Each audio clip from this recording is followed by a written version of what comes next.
Olá, mais uma semana se passou e estamos de volta com o nosso Sindicefaz Revista, o programa do sindicato para os fazendários, para os trabalhadores baianos em geral.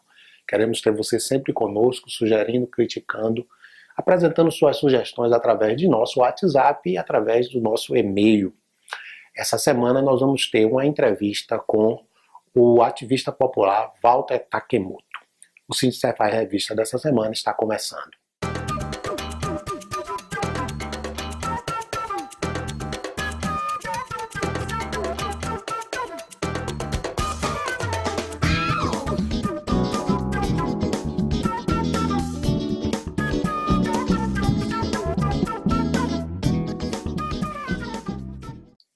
Essa semana em nosso programa nós vamos ter uma entrevista com o ativista popular Walter Takemoto. Walter é psicólogo e educador e conversou conosco sobre diversos assuntos relacionados à luta dos trabalhadores, à organização das entidades populares e sindicais. Vamos assistir à nossa entrevista. Walter Takemoto é o nosso entrevistado da semana.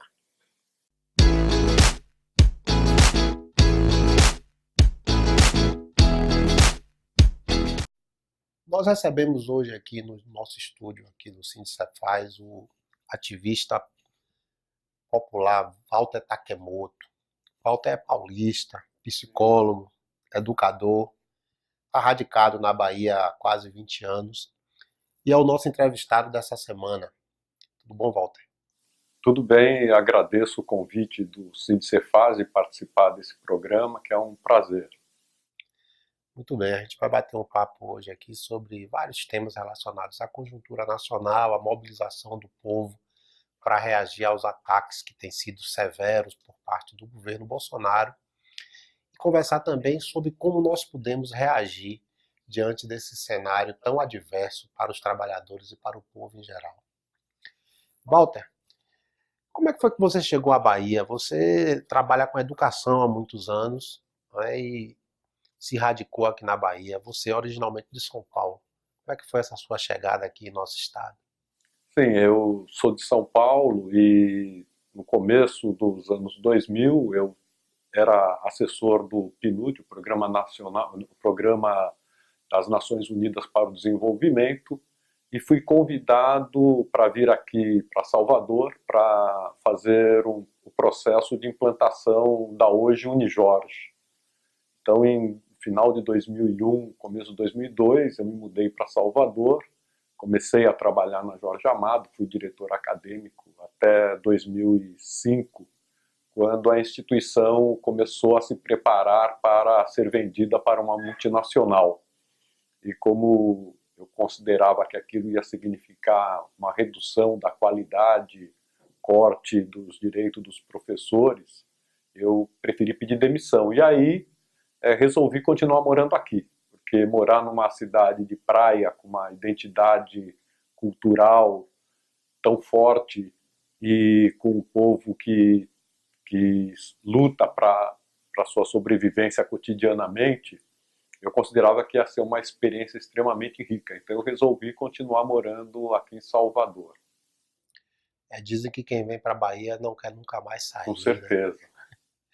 Você tem um instituto, né, que trabalha com a educação, o Abapuru. Com um instituto que tem educadores de várias partes do país, eu faço parte dele, e trabalhava até maio no estado do Acre, assessorava o governo do estado e a prefeitura em políticas educacionais a partir de um contrato com o Banco Mundial, e fomos responsáveis pela implantação da política educacional do Estado e da Prefeitura de Rio Branco.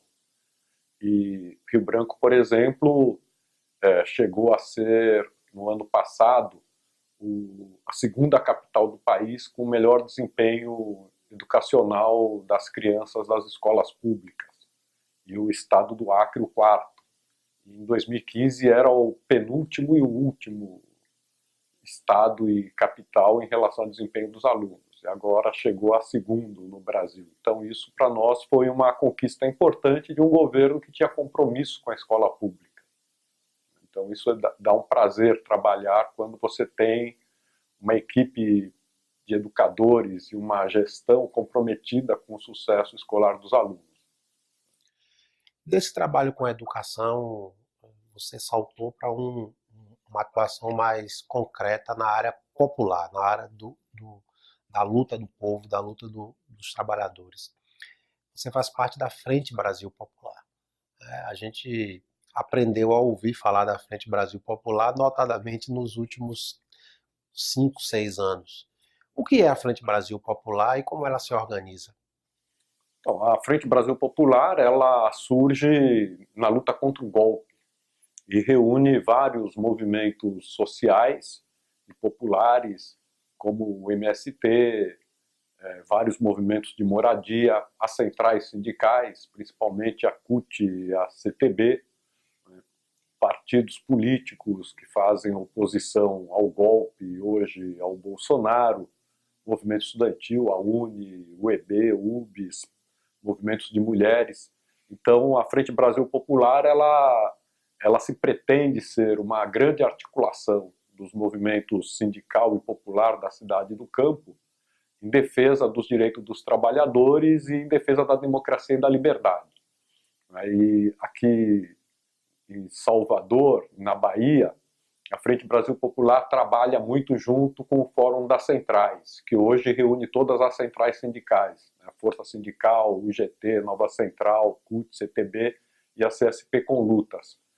E é exatamente a união da Frente Brasil Popular e do Fórum das Centrais que vem organizando as últimas grandes manifestações contra as medidas do Bolsonaro, principalmente a chamada reforma da Previdência, que na verdade significa a extinção da Previdência Pública como nós conhecemos e praticamente o fim da aposentadoria para a grande maioria da população. Então a Frente Brasil Popular é essa articulação que ela é fundamental para pensarmos a forma de sairmos dessa atual situação em que um golpe tem representado o fim dos direitos dos trabalhadores. Agora, Walter, nós enfrentamos um momento de muita fragilização dos partidos políticos que têm uma vinculação com os movimentos sociais, com os movimentos progressistas e a esquerda de uma maneira geral. Como esse fórum de centrais e a Frente Brasil Popular pode cumprir um papel de mobilizar a sociedade para reagir diante desses ataques que vêm acontecendo? Essa é uma questão que eu considero muito importante nesse momento histórico que nós estamos vivendo. Quer dizer, desde do processo da deposição da Dilma, antes dele, até como forma de legitimar e de mobilizar a população a favor da sua destituição e, portanto, do golpe que se seguiu, foi a narrativa construída pela mídia, pela grande imprensa, da criminalização dos partidos e das formas de organização dos trabalhadores e do povo, principalmente dos sindicatos e das centrais sindicais. Então a gente viu durante um longo período os meios de comunicação, principalmente Rede Globo, Veja e os grandes jornais nacionais, dizendo que os partidos estavam no centro da corrupção brasileira, que os parlamentares, na grande maioria, eram corruptos, e um ataque também aos sindicatos e às centrais sindicais, de que viviam do dinheiro do trabalhador sem fazer nada, que era uma burocracia que se instalou para viver às custas das mensalidades e das contribuições sindicais. Então esse processo de criminalização levou a uma descrença generalizada nos partidos. E claro que o alvo principal era o partido da Dilma e do Lula, o PT, e quando se fala do ataque aos sindicatos e às centrais, eram aqueles que se opunham ao golpe. E aí tem uma questão que eu acho que é fundamental. Se nós estamos vivendo esse processo de retirada de direitos, de aprofundamento do golpe, se com os partidos é ruim, sem eles é pior ainda. Não é? Se os partidos, os de esquerda principalmente, as centrais sindicais, os sindicatos, não servem para nada, como muitos trabalhadores dizem, por acreditarem na narrativa que foi construída, por que é que o Bolsonaro quer extinguir com os partidos de esquerda e com as centrais sindicais? É porque, na verdade, representam um obstáculo a que se consiga fazer com que acabe a Previdência, acabem os direitos trabalhistas e que se aumente a exploração sobre os trabalhadores. Então, se é ruim com os partidos atuais, vai ser muito pior sem eles, e se é ruim com os sindicatos e com as centrais, como elas estão organizadas hoje, será muito pior sem que existam esses sindicatos e essas centrais. Então nós temos que tomar cuidado. Hoje, se não fossem as centrais e os sindicatos, e a Frente Brasil Popular, os movimentos organizados como o MST, os movimentos de moradia, nós estaríamos numa situação muito mais grave do que nos encontramos hoje. Então, por exemplo, a reforma da Previdência proposta pelo Bolsonaro e anteriormente pelo Temer seria muito mais destrutiva se não fossem as lutas que nós travamos nesse período. Por exemplo, as greves gerais que foram realizadas. E a resistência da classe trabalhadora é que impediu, por exemplo, que se aprovasse desde já a privatização completa da Previdência Social. O que existe hoje de luta em defesa do meio ambiente, dos direitos dos trabalhadores, de defesa da democracia e da liberdade, tem como principal ponto de sustentação exatamente o movimento sindical e o movimento popular. Muito mais do que os partidos políticos. Não é? Quer dizer, nós temos parlamentares que são extremamente importantes na Câmara dos Deputados, mas sem que a gente lute nas ruas, faça pressão, é muito mais grave. Então, um exemplo, por exemplo, Rui Costa, o governador do estado da Bahia, fez uma reforma da Previdência aqui no estado, aumentando a alíquota de participação do funcionalismo público. Outros governadores também o fizeram. Mas há uma diferença, por exemplo, aqui a gente consegue ainda fazer a luta e a resistência nas ruas e não temos a violência policial como temos, por exemplo, em São Paulo, no Rio de Janeiro. Então a gente ainda garante um espaço de democracia e de luta aqui, sem que haja as cenas de barbárie que nós assistimos em São Paulo e no Rio quando o funcionalismo público foi às ruas. Então isso é uma conquista que a gente não pode abrir mão. Né? Então a gente não pode tratar como que se todo o movimento sindical e popular fosse aquilo que diz a Globo que é, porque não é verdade. Nós temos sindicatos importantes que lutam em defesa do direito dos trabalhadores. Então, o Sindice-Faz aqui, a ADUNEB, que organizou a greve dos professores do Estado.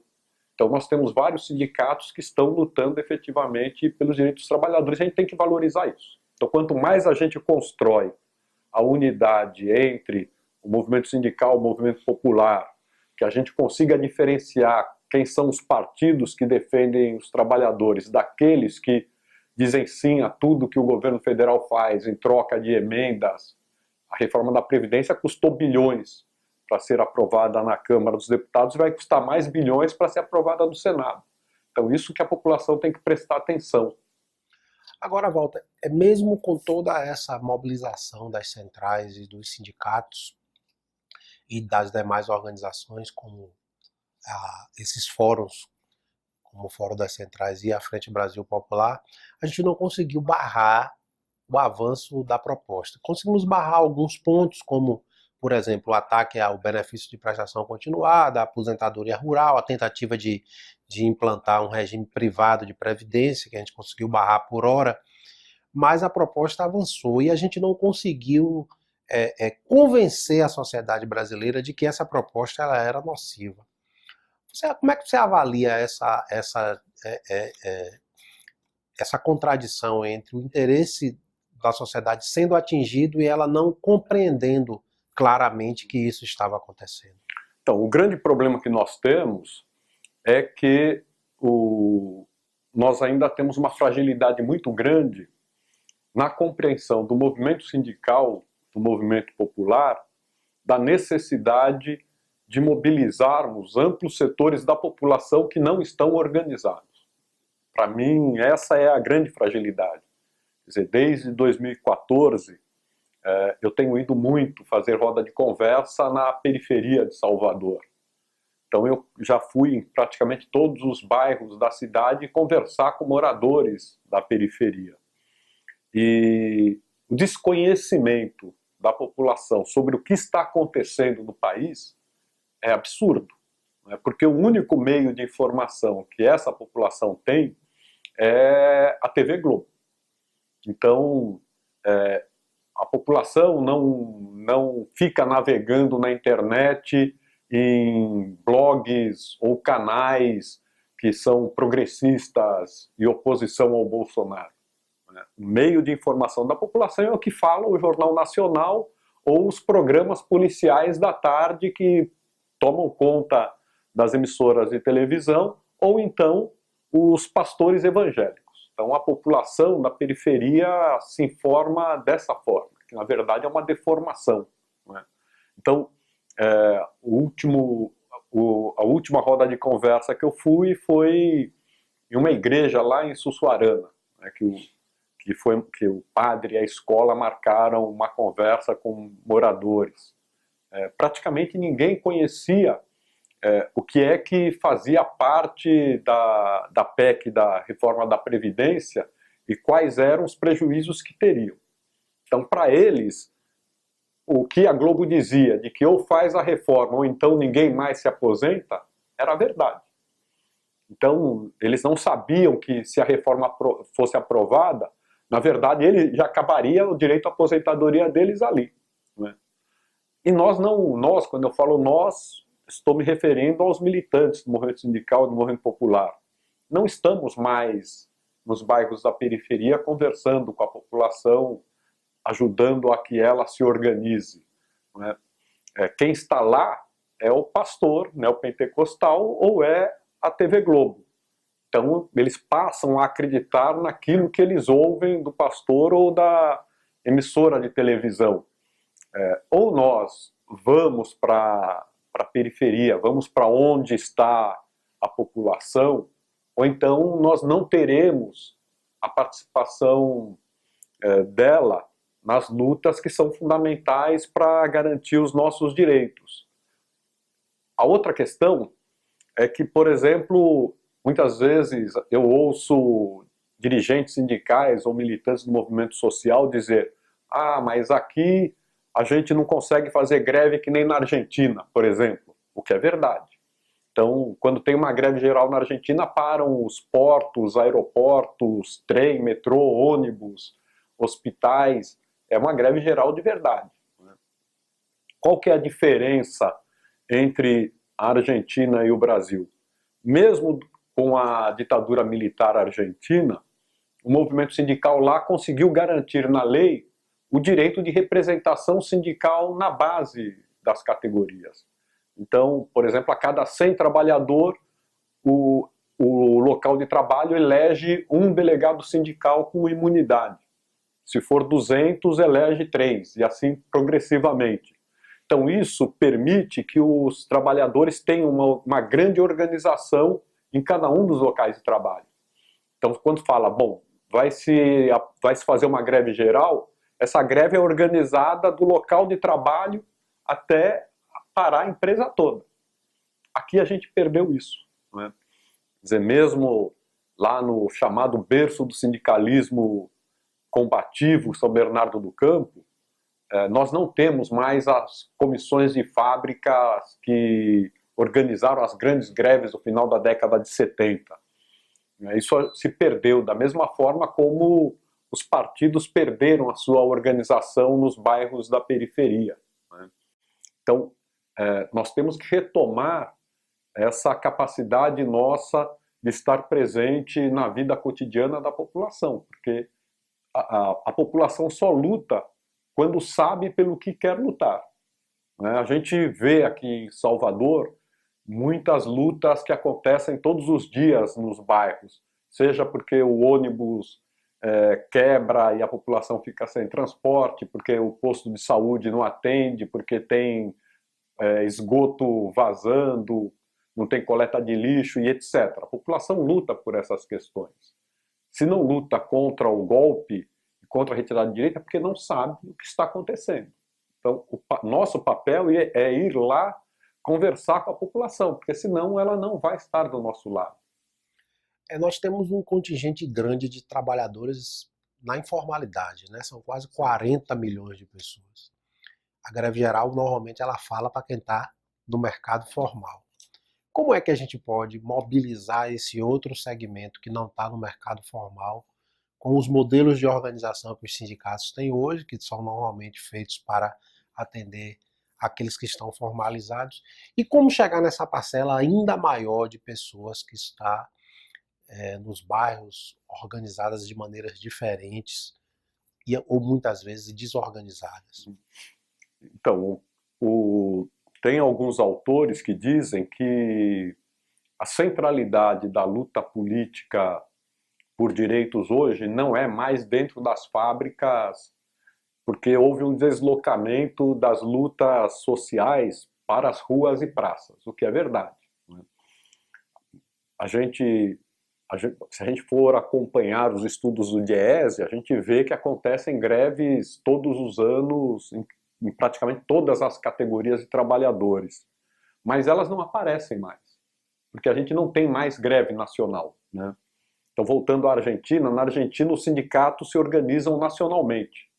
Aqui no Brasil eles se organizam por município ou por categoria restrita, né? Então, se na década de 70 e 80 nós tínhamos greves nacionais de metalúrgicos, bancários, professores, hoje a gente não tem mais isso, que é também um prejuízo à luta e à unidade dos trabalhadores.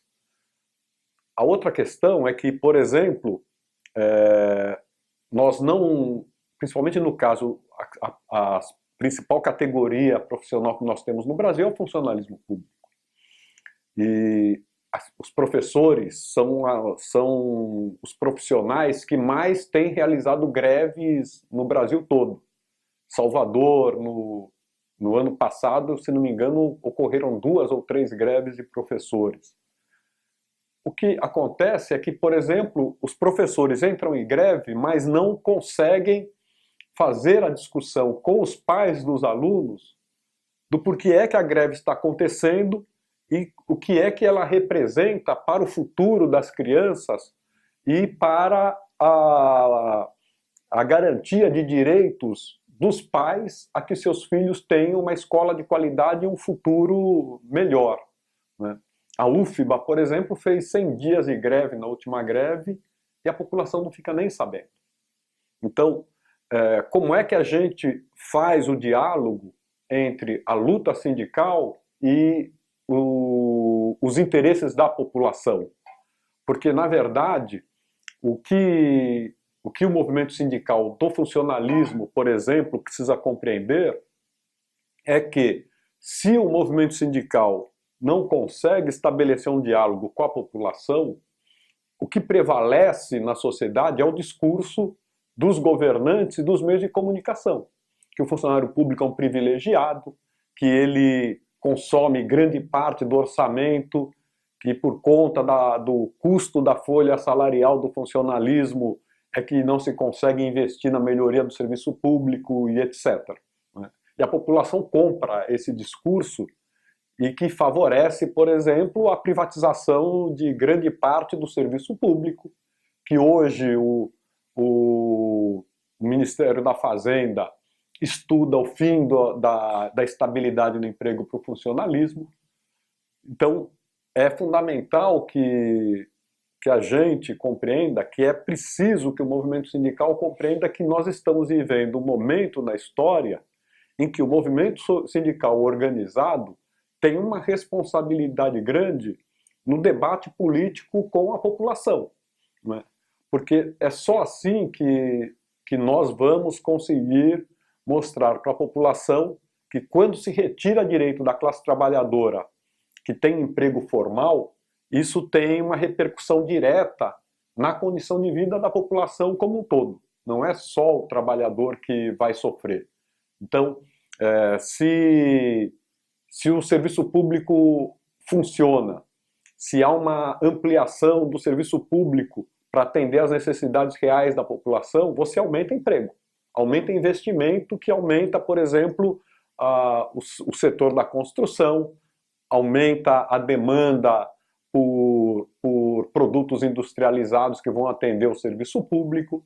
Então, há uma cadeia que se coloca em movimento que gera recursos, gera emprego e que hoje a gente está vendo que isso está acabando. Por quê? Porque a hora que o governo começa a deixar de investir em direitos sociais, isso paralisa a economia. Não é? Então, quer dizer, para acabar com Minha Casa Minha Vida, quebra grande parte das pequenas e médias construtoras, leva ao desemprego.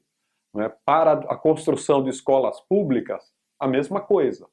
Você não só para as construtoras, como você para de comprar livro, material didático, carteiras e outros equipamentos que são fundamentais. Não é?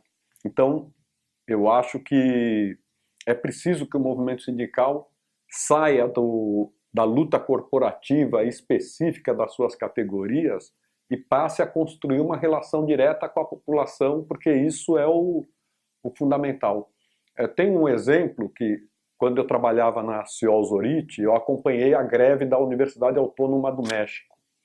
Quando a universidade entrou em greve, era a pauta de todas as reivindicações dos sindicatos, das centrais sindicais, que o governo atendesse a pauta dos professores e estudantes da Universidade Autônoma do México.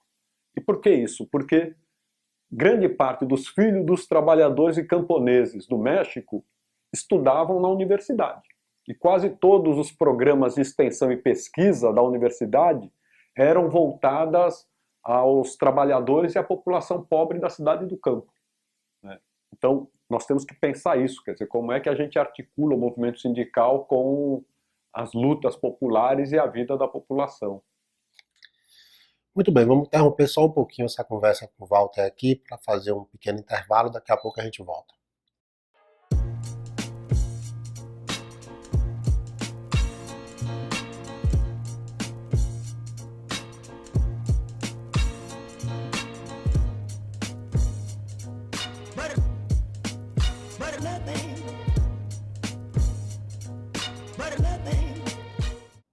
Estamos de volta. Vamos continuar nossa conversa aqui com o Walter Takemoto. A gente estava falando exatamente da necessidade do movimento sindical se voltar um pouco para a realidade mais geral da sociedade, da população, deixando um pouco a luz, de fazer somente a luta corporativa. Você que está no dia a dia, Walter, dessa mobilização junto à população, participando de conversas nos bairros, o discurso que o movimento social hoje faz, principalmente os sindicatos, que são a parcela do movimento social mais forte, mais organizado, esse discurso é um discurso que está antenado com a realidade da população? Então, se nós formos pensar no sindicato como representação específica de uma categoria, a minha avaliação dos sindicatos que eu tenho acompanhado de forma mais próxima é que hoje não consegue dialogar nem mesmo com os trabalhadores da sua base. Né? Tem sindicatos grandes aqui no estado da Bahia, com uma grande categoria, mas que tem um número ínfimo de sindicalizados. Né? Tem categoria que tem 50 mil trabalhadores e que tem 1.000, 1.500 sindicalizados. E grande parte desses sindicatos estão com dificuldades de manter a sede funcionando, porque a contribuição sindical não cobre nem mesmo o custo do aluguel. Né? Então nós temos um problema sério no movimento sindical hoje. Então eu acho que é preciso se rever a prática sindical para que ela possa alcançar a grande maioria dos trabalhadores da sua base. Esse eu considero que é um principal ponto que nós temos. Então, mesmo quando que eu falei agora, quer dizer, os professores realizaram 2 ou 3 greves o ano passado na rede municipal, mas quando nós vamos conversar com os professores nas escolas, a gente ouve críticas duras à direção do sindicato. Então nós temos que pensar, quer dizer, o que é que está faltando? Para mim, a grande questão é que os sindicatos hoje, eles não conseguem fazer o diálogo mais cotidiano e mais próximo da realidade que os trabalhadores vivem no seu dia a dia no local de trabalho. Então, e nós temos várias questões que estão presentes e que não estão relacionadas diretamente com o reajuste salarial, por exemplo, ou com progressão na carreira, mas que impactam a vida do trabalhador. Então, nós temos que falar, por exemplo, do assédio moral no local de trabalho, né, da perseguição que os trabalhadores vivem cotidianamente de suas chefias, de suas direções, da dificuldade da mulher trabalhadora, por exemplo, que tem dupla ou tripla jornada de trabalho, da violência na sociedade, da locomoção da casa ao trabalho para grande parte dos trabalhadores que dependem de transporte público. Então, todas essas questões fazem parte do cotidiano e que muitas vezes para o trabalhador tem uma importância tão grande quanto o reajuste na database, mas que não faz parte da preocupação ou da prioridade da direção sindical. Então, essa realidade é que os sindicatos precisam começar a pensar, quer dizer, como é que eu, que na condição de diretor sindical, vou me apropriar da realidade que vivem os trabalhadores e como nós pensamos formas de organizar esses trabalhadores para que eles possam resistir. Para mim, esse é um ponto que é determinante. A outra questão diz respeito à formação dos trabalhadores. Então, quando eu vou conversar com trabalhadores, o que é visível é que, de um lado, tem essa questão de como eles se informam, não é? Que é pela mídia hegemônica, e, de outro lado, é o horizonte cultural da população que é extremamente restrito. Não é? Então, hoje nós vivemos na nossa sociedade uma crise de valores. Né? Então, nós temos um governo que foi eleito num processo de golpe e que cotidianamente faz ataques a valores fundamentais ligados à democracia, à liberdade, ao reconhecimento das pessoas como sujeitos de direitos, de exclusão de grandes setores da sociedade como negros, negras, LGBTs, indígenas e etc. E uma grande parte da população apoia esse discurso. Né? Então, o membro do Conselho de Defesa da Pessoa Humana de São Paulo declarou numa entrevista de que o mais chocante para ele, no caso do adolescente que foi chicoteado no supermercado, foi as pessoas se manifestando nos meios de comunicação a favor da chicotada e achando que ainda era pouco. Não é? Então, cabe a nós que estamos à frente de movimentos e sindicatos também fazer essa disputa ideológica e cultural com os trabalhadores e a população. Porque se nós não conseguirmos mostrar aos trabalhadores e à população que liberdade, democracia, direito, igualdade são valores universais dos quais a gente não pode abrir mão, nós vamos perder a disputa nos outros campos também, no campo econômico, dos direitos, porque quem não consegue compreender a importância que tem você defender a democracia e a liberdade, ou que se um adolescente é chicoteado porque furtou um chocolate no supermercado, ele vai ser a favor de qualquer coisa que esse governo fizer, né? Porque deixou de se considerar um sujeito de direito. Então, nós temos que começar a pensar formas de como fazermos, junto aos trabalhadores e à população, um trabalho de médio e longo prazo de formação política, ideológica e cultural, para que a gente volte a ser uma sociedade que defenda valores que são fundamentais para qualquer um.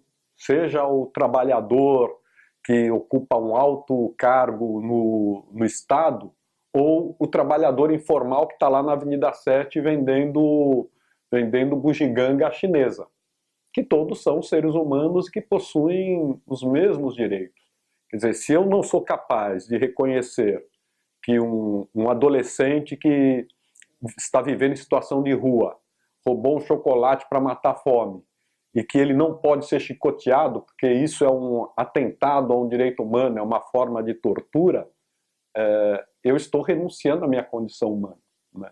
Então, é fundamental que os sindicatos pensem políticas de formação para suas categorias e que isso seja ampliado para além da especificidade da ação sindical corporativa, né? Porque nós temos que ganhar os trabalhadores e a população para a compreensão de que nós estamos vivendo um momento na história do Brasil em que o que está em risco é a nossa condição humana, né?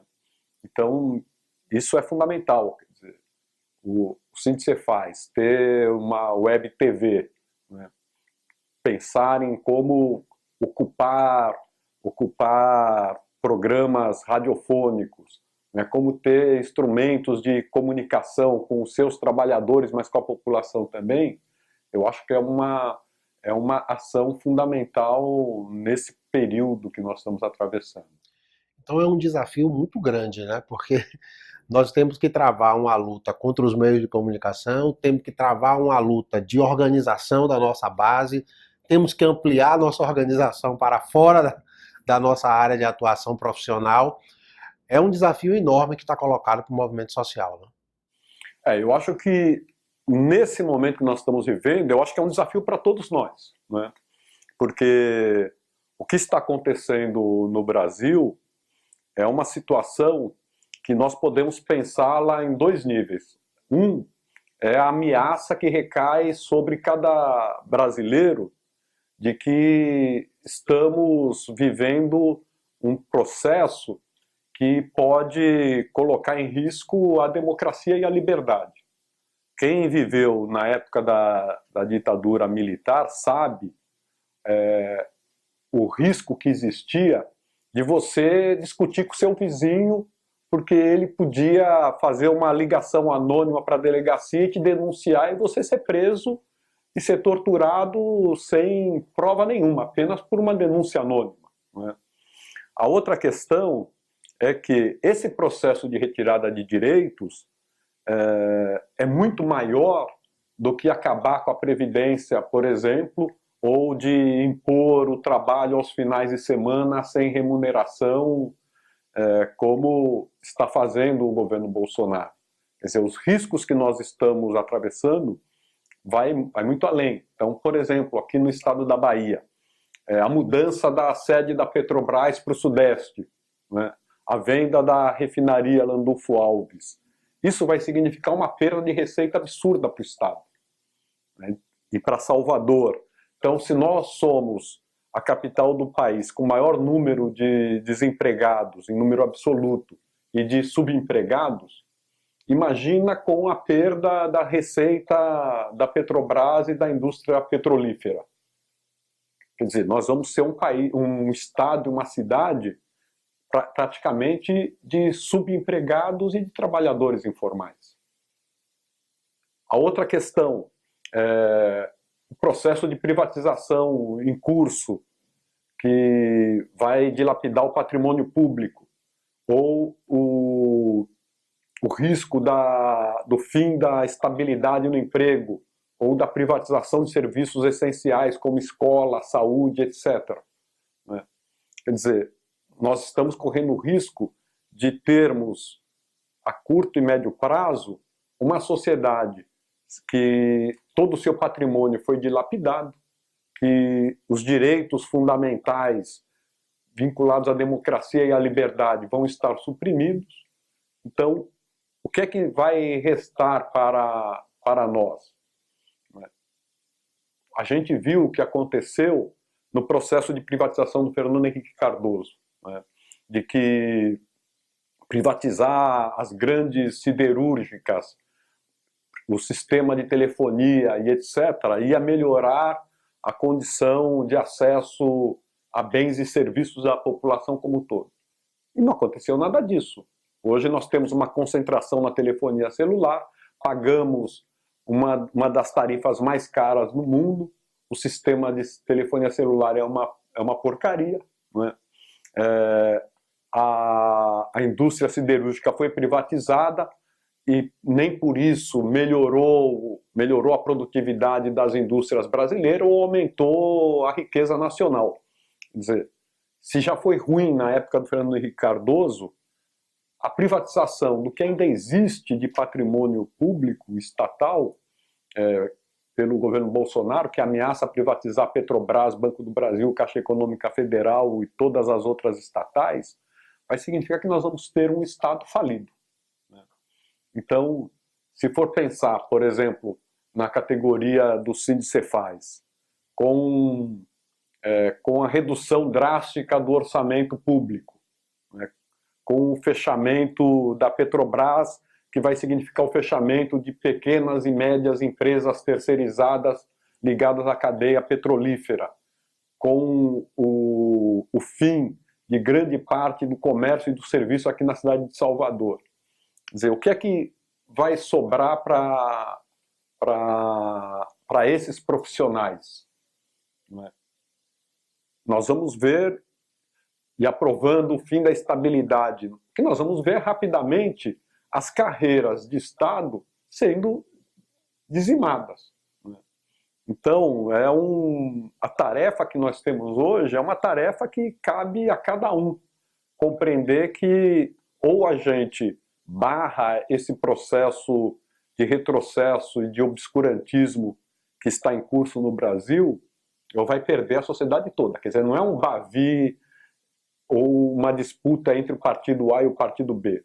Hoje, de fato, nós estamos num processo em que, de um lado, está aqueles que defendem a civilização e aqueles que defendem a barbárie. Né? É isso que está em debate hoje no Brasil. Nós estamos caminhando para o final aqui com nossa conversa com Walter Takemoto. Estamos aqui entrando em vários assuntos, vários temas que demandam uma outra entrevista para a gente detalhar um pouco mais.